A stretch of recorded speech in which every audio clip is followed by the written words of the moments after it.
For years, Italy were the team everyone expected to beat in the Six Nations. But that story is changing.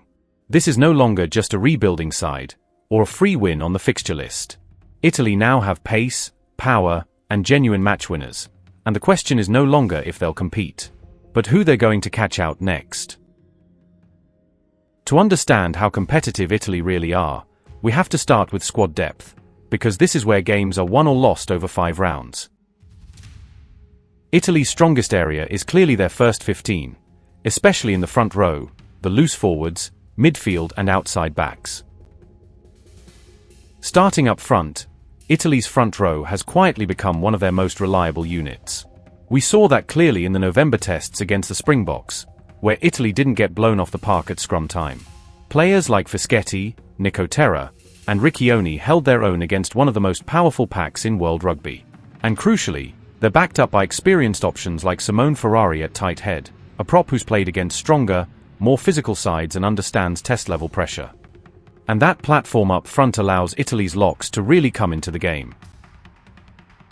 Italy's lock pairing is solid, with Niccolò Conone and Andrea Zambonin forming a reliable second row. Zambonin, standing 6'8", is particularly dominant in the line-out and has the ability to steal ball from the opposition, which can swing momentum in key moments. Conone complements him with strong carries and high work rate around the park. While Italy's lock depth isn't yet at the level of the very top packs, these two players are capable of performing well in the 2026 Six Nations, giving Italy a respectable platform in set pieces and tight exchanges. With the locks providing a stable platform, Italy's loose forwards now comes into focus. In the loose forwards, Italy are in a very good place. Manuel Zuliani and Lorenzo Conone bring energy, physicality, and high work rate across the park. Conone, in particular, is a very solid number 8 who does the hard work, tackling, carrying into contact, and competing at the breakdown. Ross Vincent, who would have added even more impact, is currently managing a shoulder injury and could miss the 26 Six Nations. Fortunately, David Odiase is ready to step in, ensuring the intensity doesn't drop. With Federico Ruzza also available as cover, this is a loose forward group that can still compete physically and at the breakdown with most Tier 1 sides. That physical edge up front sets the platform, but let's move on to their halfbacks. Italy's halfback pairing of Stephen Varney and Paolo Garbisi is one of their strongest units heading into the 2026 Six Nations. This combination has already shown they can challenge higher-ranked opposition, with smart game management and clean distribution. If Varney and Garbisi can consistently get quick, accurate ball to their outside backs, Italy become very dangerous on the counterattack and in open play. Depth behind them is limited, so injuries here could be costly, but with these two running the show, Italy have a reliable link between forwards and backs. With their halfbacks controlling the game, Italy now have the tools to unleash their dangerous midfield. In the midfield, Italy have developed one of the most dangerous centre partnerships in the competition. Tommaso Menoncello and Ignacio Brex complement each other extremely well, and I'm very excited to see how this combination performs in the 26 Six Nations. Menoncello brings real power in contact. He consistently gets Italy over the advantage line, and his physical presence makes him a genuine threat off first phase ball. Brex, on the other hand, provides structure and intelligence in defense. He reads the game exceptionally well and runs very effective lines that put defenders under pressure. This midfield pairing is one that opposition teams will need to keep a very close eye on. With that platform in midfield, Italy now have the freedom to attack out wide. Italy's outside backs are where the real excitement begins. Monty Ioane, Louis Lynagh, and Ange Capuozzo are all capable of turning games around with individual brilliance. Lynagh, currently playing for Benetton, brings a mix of speed and smart finishing, while Capuozzo at Toulouse has proven himself as a genuine match winner on the big stage. These three combine pace and skill, and creativity, and you can expect them to score crucial tries in the 2026 Six Nations. So that's Italy's first 15.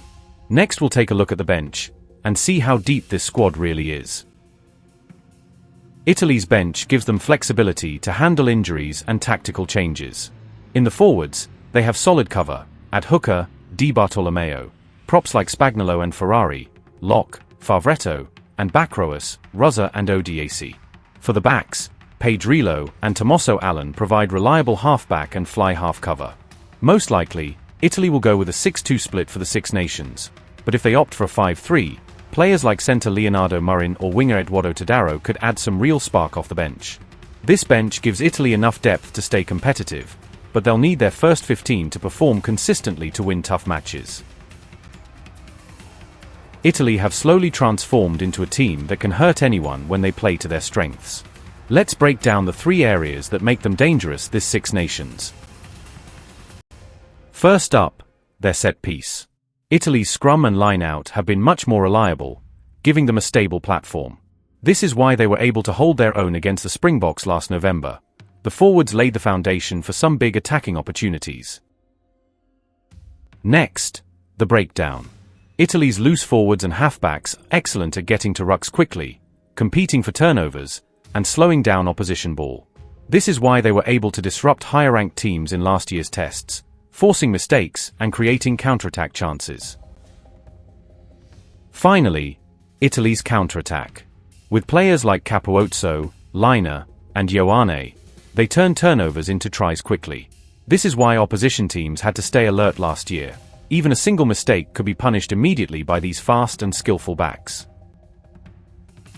These 3 strengths define Italy. They set a platform up front, dominate the breakdown, and strike quickly out wide. But like any team, they have vulnerabilities.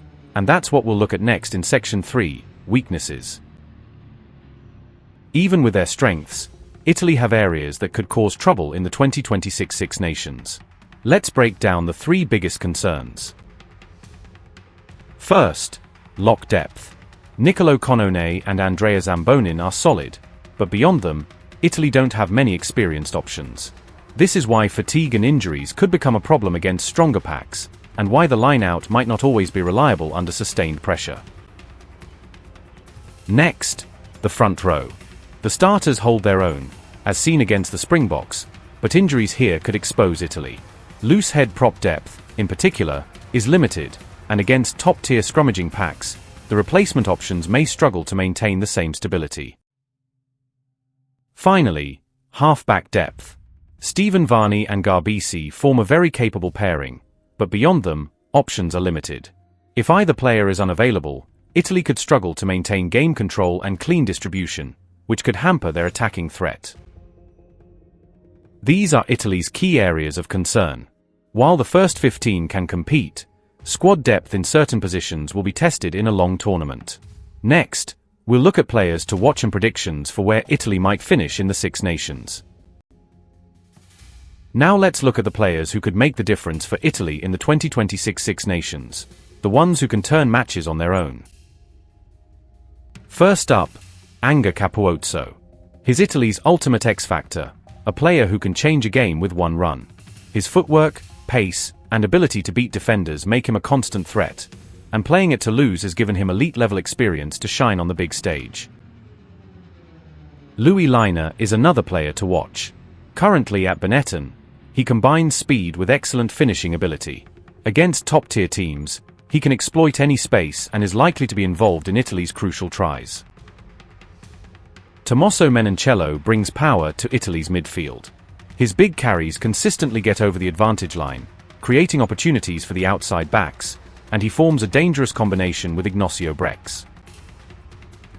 And finally, Ignacio Brex. His defensive awareness, organization in midfield, and ability to run incisive lines make him one of Italy's most intelligent and dangerous centers. Keep an eye on him as he links play between forwards and backs.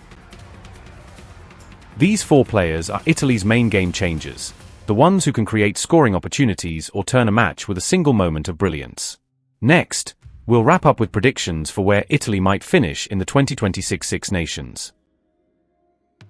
So where do I see Italy finishing in the 2026 Six Nations? I have them ending in 5th place, but this time with real upset potential. Italy now have a settled spine and dangerous outside backs, and enough physicality to compete for long periods against top-tier teams.